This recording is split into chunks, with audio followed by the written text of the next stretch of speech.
Okay, then we're back. Katie Oropesa with Florida You Judge. I'm co-hosting today with Getulio Gonzalez Military. We have Connie Burton, and it's 6:57. So Getulio has wisely suggested that we maybe give 3 minutes to warm up, so that we can the whomever may come on to watch this live broadcast could come on, and they begin to receive notifications on YouTube and Facebook. So yeah, Connie's on. She was scheduled for 6:30. I'm sorry, Connie. It went over. We had a little bit of an issue with when Patrick Manteiga came on right before we were gonna come on. I was hearing echoing, and it appears that it was due to the fact that Mr. Manteiga, God bless him, uh, respect him so much and admire him for his calling it like he sees it. Um, he had his speaker on. His speaker on was causing feedback that then created echoing on my end, or like in the stream. So, but Connie, for those of you who are tuning in, please share with your friends. Connie Burton's going to come on. She's going to have 30 minutes. She's going to weigh in on Patrick Manteiga's his column, May 6th column, regarding Mayor Jane Castor, who is the former chief of police of Tampa, and her program that she oversaw, Crime Free, that now is called, they changed the name to SAFE. It's currently being investigated by the federal government to see if there's any violations of the Fair Housing Act. Something that Connie knows very well, because she's that's one of her things, her niches, housing. And so it's 6:59. We'll start at 7. I'm gonna try out my little fancy intros today, because I want to do it up, because Connie's in the house. Connie's in the house, and I'm sure she's got a lot to say. This is going to be a good broadcast live. If you want to call in, the call-in number is right there at the bottom, 813-221-9700. You can interact with any of us. Ask Connie any questions, comment live. This is live. And so we shall begin in a couple of seconds.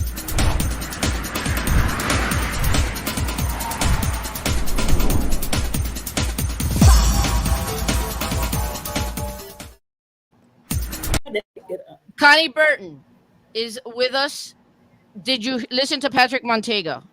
Yes, I did, and I really appreciate his being willing to take on this issue as a editor, knowing that somehow he might come into the crosshairs of the establishment.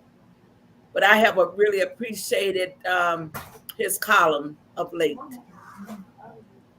Okay, yeah, he doesn't pull any punches, like I told him earlier. He's we thankful for his outlet, thankful for creative loafing. Justin Garcia has been prolific in his articles, and also Tampa Bay Times. Some people think that sometimes Tampa Bay Times may be carrying water for the administration, but no, they're the ones that broke the story. Actually, Yes. they're the ones that broke the story about this issue. And let me hold on. Where is this here? Oh, I'm missing that. Okay, so here it is. Here it is. This came out in September of 2021. They did like a pretty thorough coverage of this issue, and then after that happened, the NAACP got involved. Yvette Lewis, and because she began to have something to say about that, all of a sudden, the police department, Ruben Delgado, he's called Butch, decided to begin to tweak. Connie, you're muted, Connie. Yes, I'm listening. I just didn't want the background. It's all you. It's all you. So, I just wanted to kind of start where you asked Patrick Montego, did you think the mayor was racist? Which is kind of like, hard question for some people to answer, because usually we say we don't know what's in a person's heart. But I think what's in their heart can be measured by their actions, and their action is a manifestation of what's in their heart. Absolutely. It just worked that way.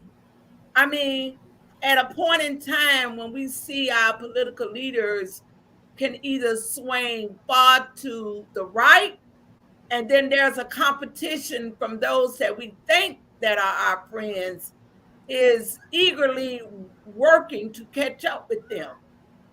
And so when I see things like the gentrifying of our community on one hand, and the political officers that is in charge, I don't have to look very far to answer those questions myself.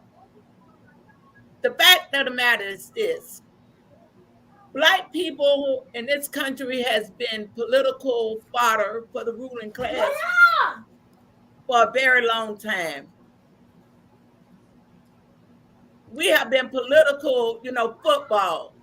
At any given time, based on the climate, you might see somebody willing to spend some political capital in our behalf. And on the other hand, you might see some real deep punishment being administered to rally the popular vote.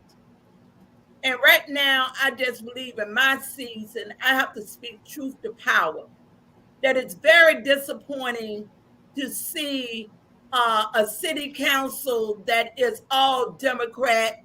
The mayor is a registered Democrat for the last, 4 or 5 years, followed by the fact that all of her voting history has been that of the Republican Party.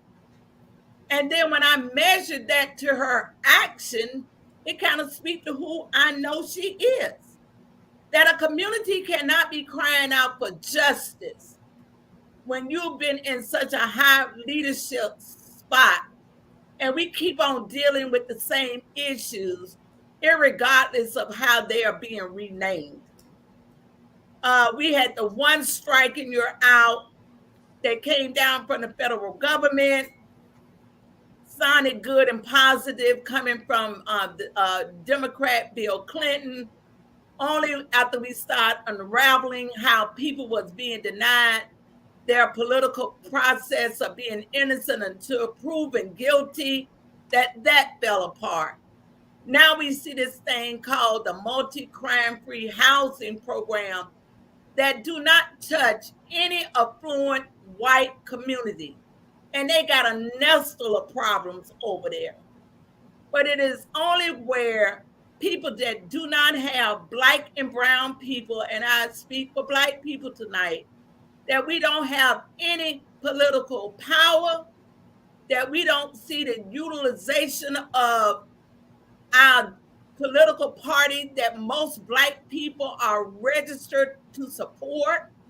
Do we see them condemning these type of programs? And it don't matter to me if it was called one thing and tomorrow it is the same, something different. It is having the same effect. It is utilizing punishment against Black people that now haven't created any heinous crime. All it will essentially do is allow landlord, where we are now fighting for every piece of housing so people can have dignity and living, giving them the unfair advantage of evicting you. And so that speaks to this administration, and not far behind this administration, it speaks to the bulk of the city council members as well. What did you think? Was my commentary fair? A question fair to ask editor and publisher of La Gaceta, Patrick Manteiga? He's a strong Dem and he's proud of his party. But when I see now, I'm independent. I became independent after being a Republican I was just a Republican since I was able to register and vote. Because I was raised in Hialeah, Miami, Cuban parents. They're uh loyal Republicans, but I became an independent because I don't trust either party. And when I see Connie, and I asked them, Hillsboro's Democrat, it's blue, so is Tampa. Where are the people that will attend the Freedom Fund dinner and the Kennedy King and march in the Martin Luther King parade? Where are they saying what is going on here, Mayor? What is happening here? Where are the people in office? Well, it's a Where non are they? it's a non-issue to them again because they are poor people. And the fact of the matter is this: we haven't, in some people's mind, outside of those that play basketball and provide a hue of entertainment for the majority of white people in this country, we are still grappling with this issue of race and grappling with the issue of where do African Americans fit in terms of having basic human rights here in this country. When an 18-year-old child can be radicalized in this country, coming out his most formative years, 14, 15, 16, 17, 18, that he makes a decision that he's going to go and kill innocent black people to stroke fear inside of our communities. And this is happening, and adults are sitting back as if they're cheering it on, or they are too cowardly to step forward and say, you know what? We have created this problem. And people are just not willing to take a position, again, because it's black people. Black people, in many people's mind and historical account, that has been enslaved in this country, that made white people have a false sense of superiority. And so if they don't see us as human beings, if they don't value our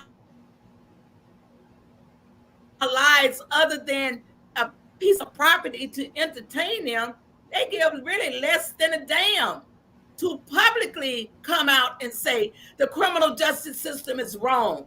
The gentrifying of the black community is wrong. The mass incarceration is wrong. The giving of a poor education, all the disparities that has been laid out, and we want to fix this so we can move forward.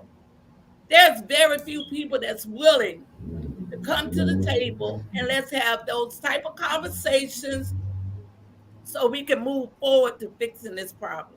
Getulio, again, I'll repeat on this broadcast with Connie Burton, I spoke to a very staunch Democrat earlier, in an insider locally, who said they're afraid no one says anything because they're afraid of Mayor Jane Castor, because she's perceived that if you do criticize her, do say anything. My parents fled Cuba when Castro took over, and they are their heart burst with with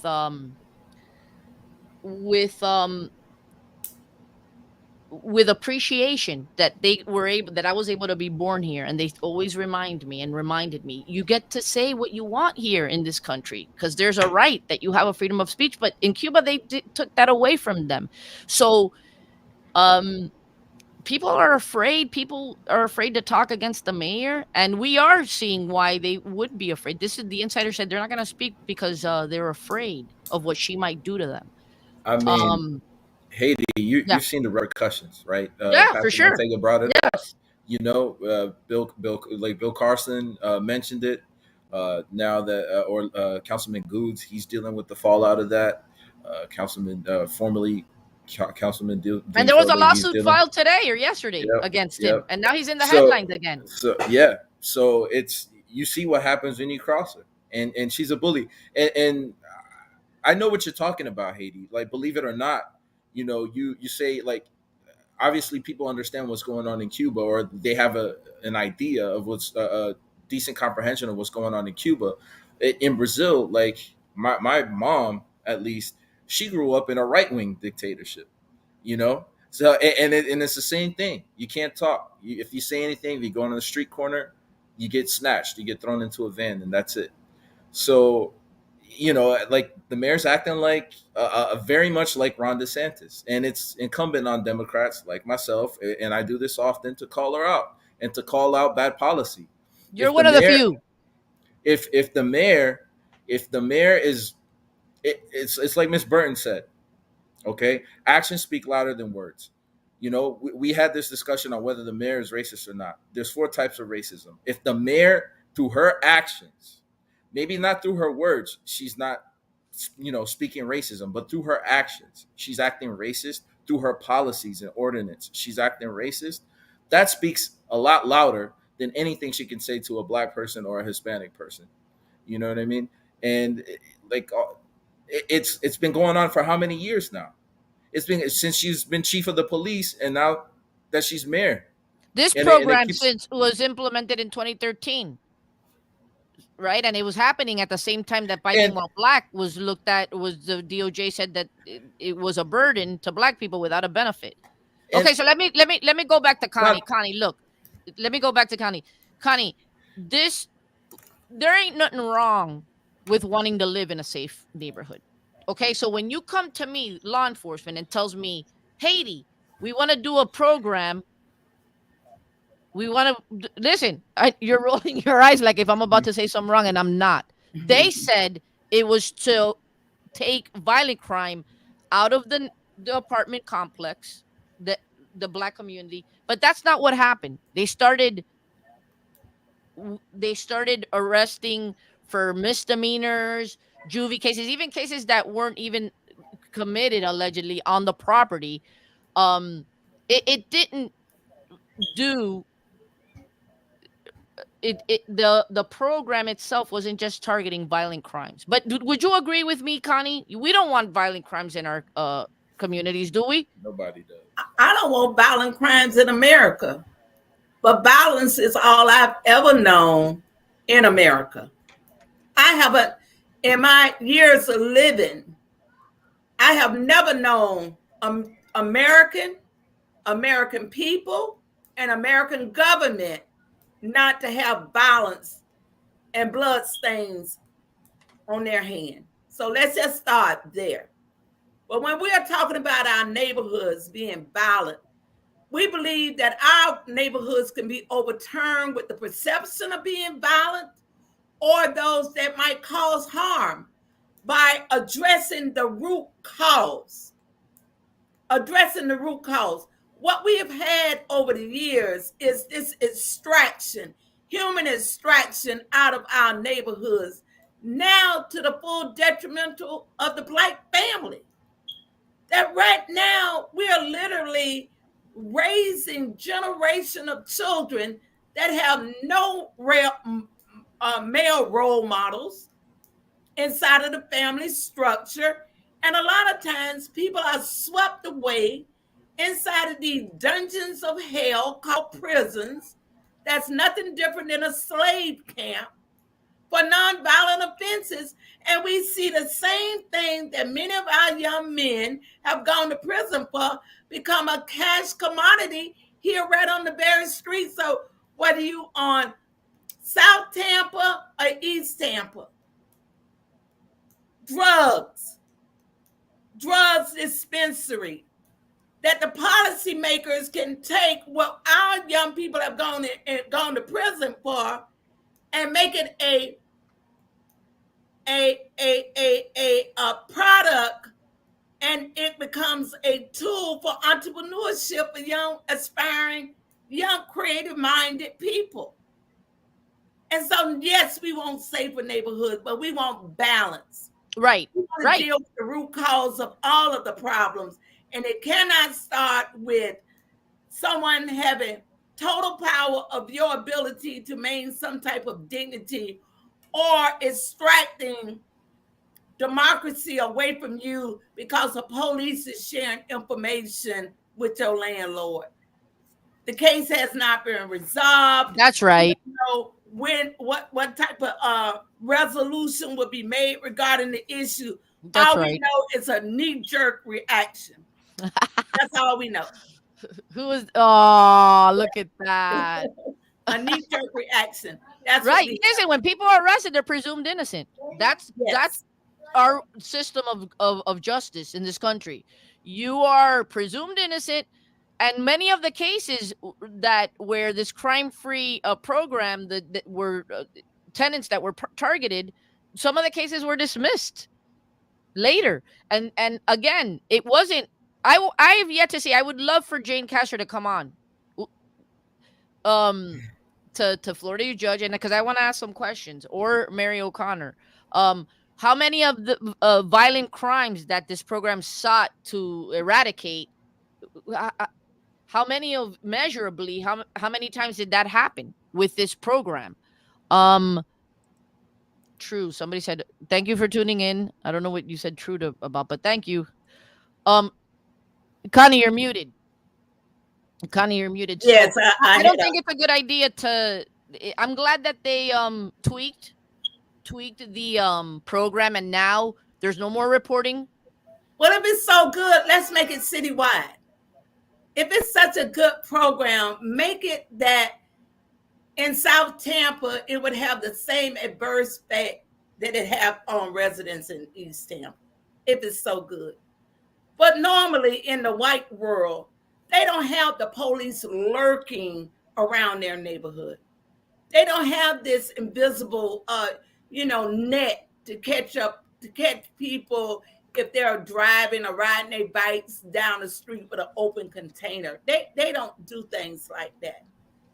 But inside of our community, we would hope and think that this is the second federal investigation that this city is undergoing, where the mayor, whether she was the chief or the mayor now, is having some negative repercussion.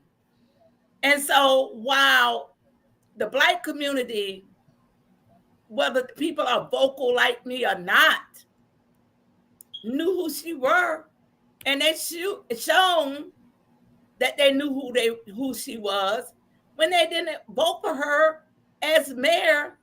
When she was running the first time, she didn't win not one precinct in the Right. African community, and she has shown that she has not tried to extend olive branch to reconcile, to bridge this community together. And we didn't vote for her because we knew of her history as a former mayor. We knew of her history as a police chief. That's the history that we had to judge her by. And nothing that she's done, irregardless of giving two houses to a developer, to do a PSA commercial saying how wonderful she is, hiring some African American Black women to lead a department. Good for those women. Of course, their financial situation changes. But for the masses of the Black community, we're catching hell. We are catching hell up under her administration. Looks that way for sure. Tulio? Yeah, I'm thinking of the broader issue of what Miss Burton spoke about, with the 18-year-old and the shooting in Buffalo, New York, and President Biden today, he gave a speech about how people need to call out racism. That racism has no place in America, and I feel like we're at a point where you laugh, Haiti, but No, it's I'm something. laughing because well, why is that not being said here No, locally? but Tulio? that's the point that I'm getting to.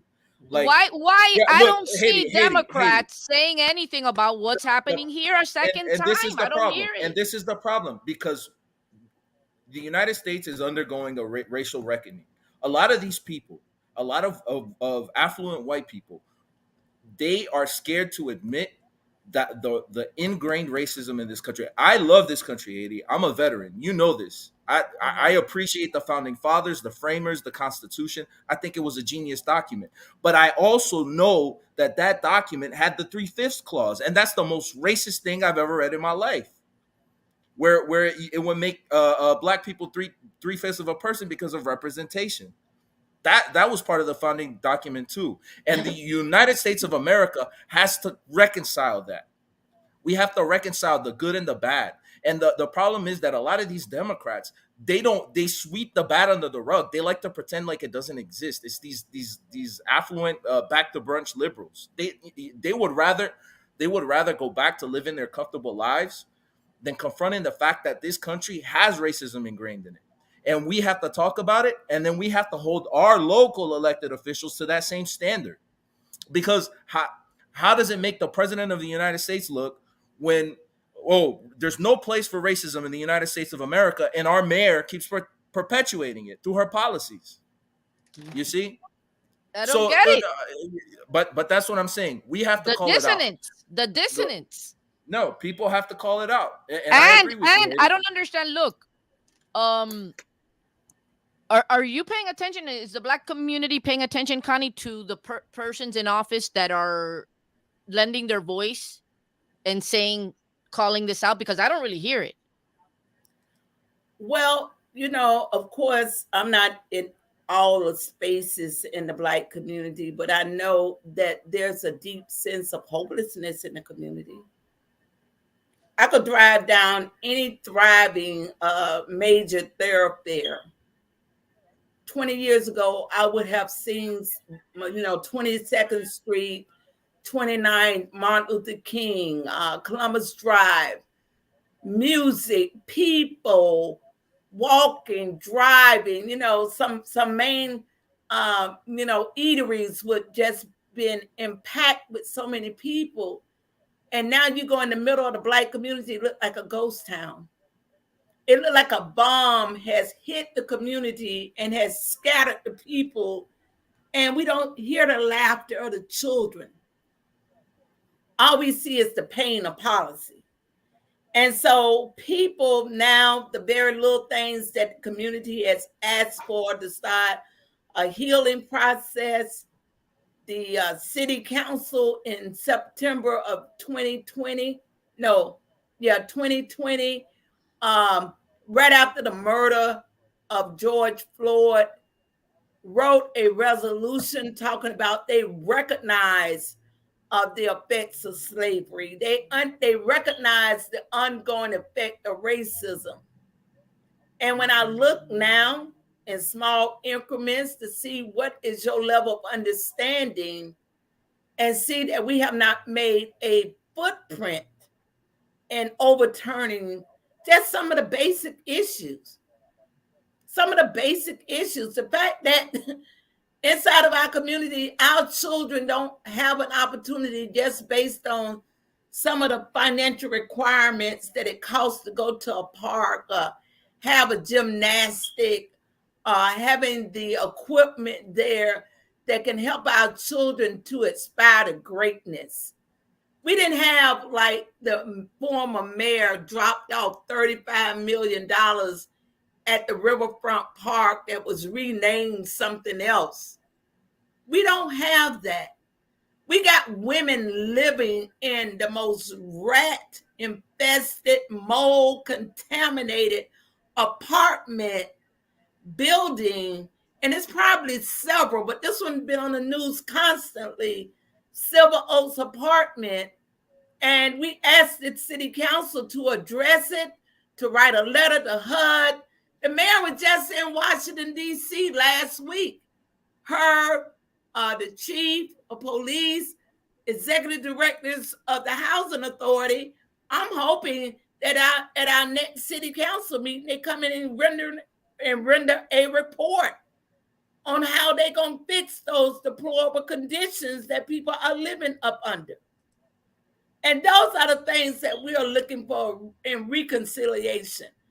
I don't care if the mayor don't like me. I don't care what food they eat in South Tampa. I don't care how, that's not my problem or my concern.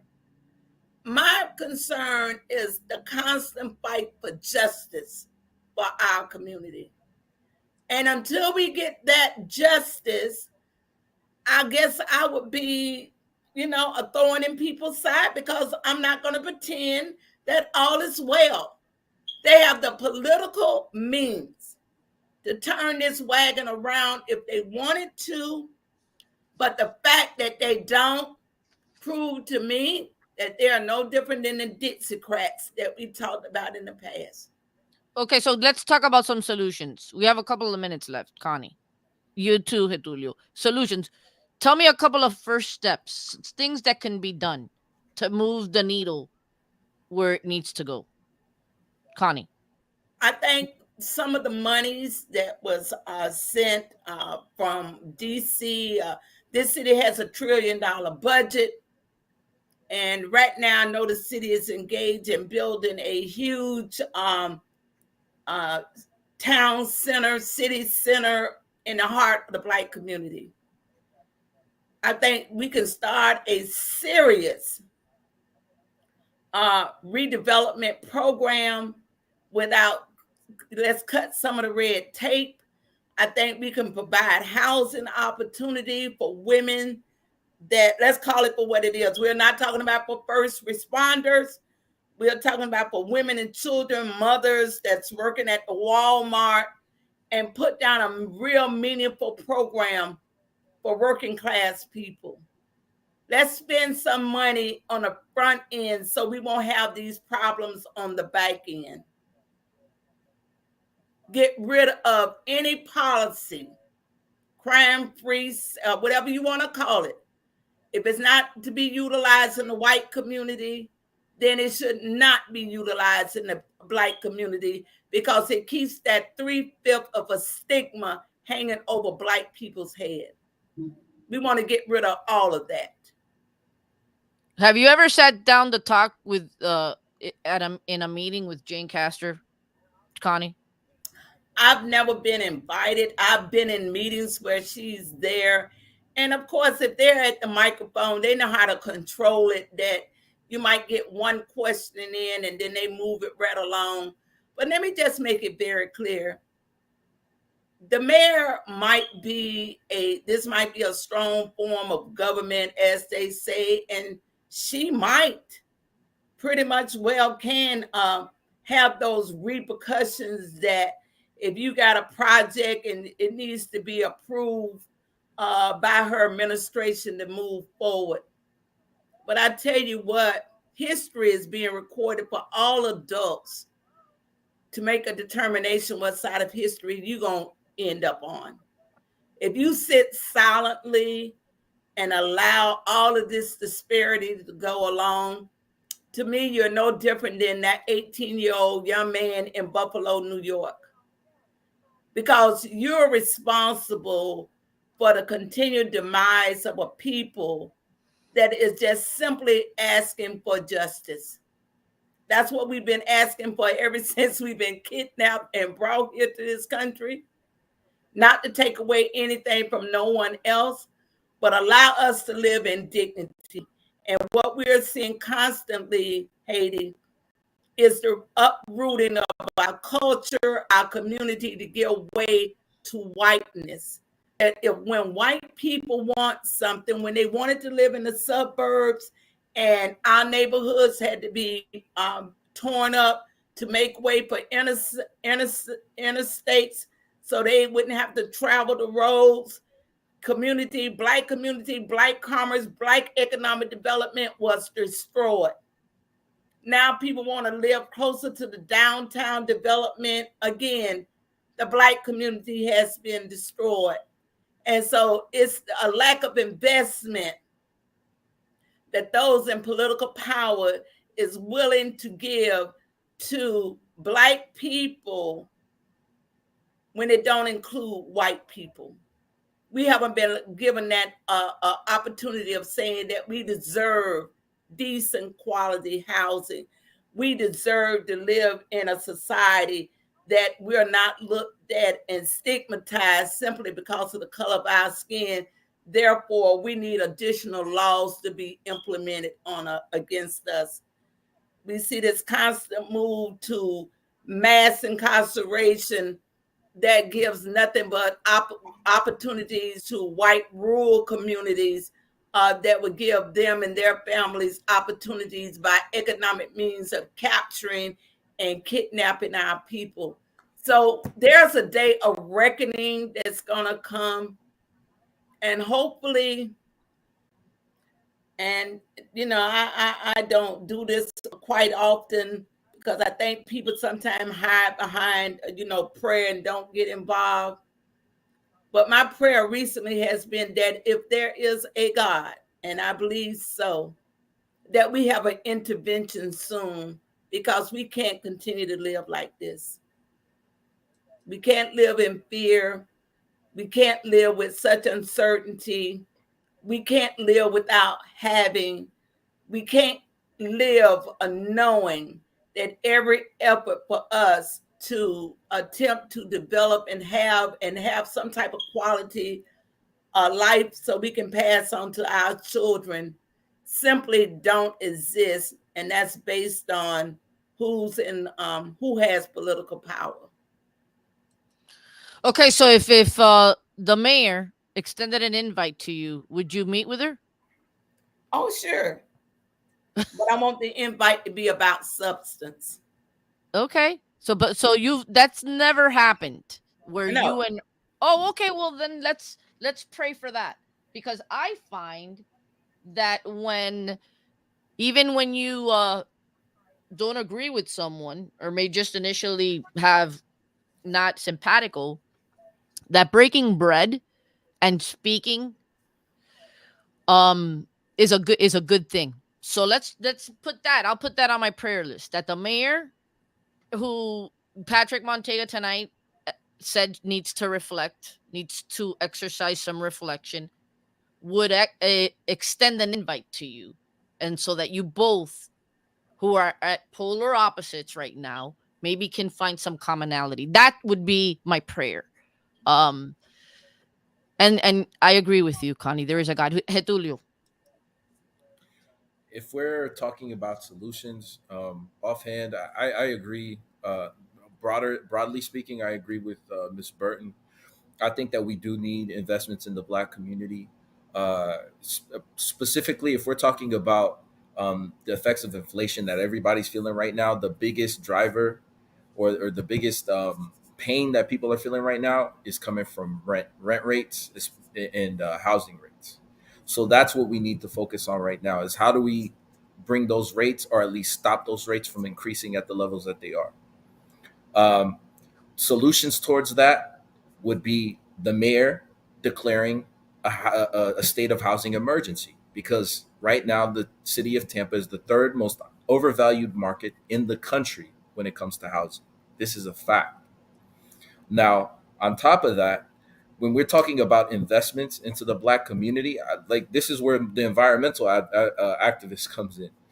We need to get that money, and we need to invest in the houses of these Black folk who own in East Tampa, in East Ybor, in historic West Tampa, and renovate these houses and weatherize them, make them energy efficient, because not only will that increase the value of the properties of the people who actually own the properties, the people who actually live in here, instead of gentrifying the community out, but it's also bringing down the energy burden, because a lot of times these houses are built in the 60s, the 50s. They're older, and they're not built to trap in AC or to keep out sunlight, making the house hotter. There's a lot of issues with that. So we can use the ARP funds, the American Rescue Plan funds that President Biden was talking about. Instead of investing in the police department, why don't we take that money and weatherize houses in the Black community, in the brown community? That's a solution. The mayor can use the ARP funds to institute an office of tenant advocacy. That's another solution. How many people are wrongfully evicted in Black and brown communities, and they're indigent? Therefore, because it's inherently a power imbalance. That's what it's about. It's a power disparity. A landlord has money to afford representation in civil litigation, but a renter or a tenant probably does not. If we have an office of tenant advocacy representing the people in civil litigation in regards to housing, that takes the burden off them. That equals a playing field. That's another way that we can balance the scales a little bit and get rid of some of these disparities. So the solutions are out there and people are working on them as we speak. Whether or not the mayor and those in power here in the city of Tampa want to listen to us, that's another story. But we're working hard out there. I know that Miss Burton's always I always see her at the city council meetings railing on them and telling them what they should be doing. I know that I do. I know that I speak to our elected officials behind closed doors trying to get things done. So there are plenty of solutions out there, Haiti. Connie, unmute yourself. Okay, we're done for tonight. Thank you for coming on, Connie. If you want to say anything else before we leave. Well, I just want to say that, I believe in the power of the people. I, like so many in our communities, we are just as determined to turn this boat around. It is my hope that people of goodwill, good spirit, good hearts will join us in the advocacy of doing the things that my comrade just laid out right there. I mean, those are easy fixes. We can do it, but we got to have the will to want to do it. So I want to thank you, Haiti, as always, for the invite to just come and speak in behalf of our community. Thank you. You're always invited here, Connie. Always. And Getulio, you want to say anything before I say good night? Because I'm starving. Nah, just thanks for having me and enjoy your meal, Haiti, and see y'all around. All All right. right. Thank you. Haiti Oropesa, Florida You Judge. Till next time, and everyone have a great night. Thank you.